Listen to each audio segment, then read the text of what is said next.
गणनायकाय गणदैवताय गणाध्यक्षाय धीमहि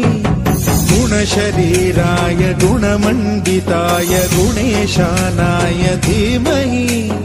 गुणातीताय गुणाधीशाय गुणप्रविष्टाय धीमहि एकदन्ताय वक्रतुण्डाय गौरीतनयाय धीमहि गजेशानाय भालचन्द्राय श्रीगणेशाय धीमहि एकदन्ताय वक्रतुण्डाय गौरीतनयाय धीमहि गजेशानाय भालचन्द्राय श्रीगणेशाय धीमहि गानचतुराय गानप्राणाय गानान्तरात्मने गानोत्सुकाय गानमत्ताय गानोत्सुकमनसे गुरुपूजिताय गुरुदैवताय गुरुकुलस्थायिने गुरुविक्रमाय गुह्यप्रवराय गुरवे गुणगुरवे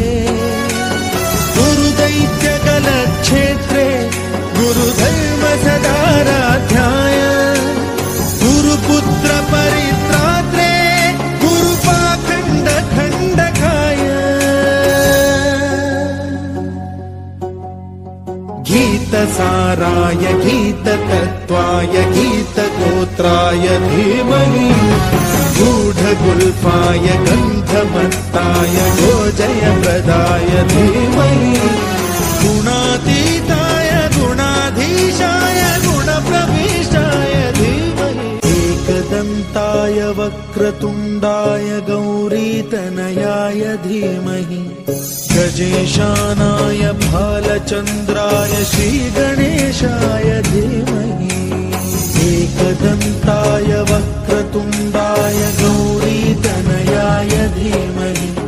गजेशानाय भालचन्द्राय श्रीगणेशाय धीमहि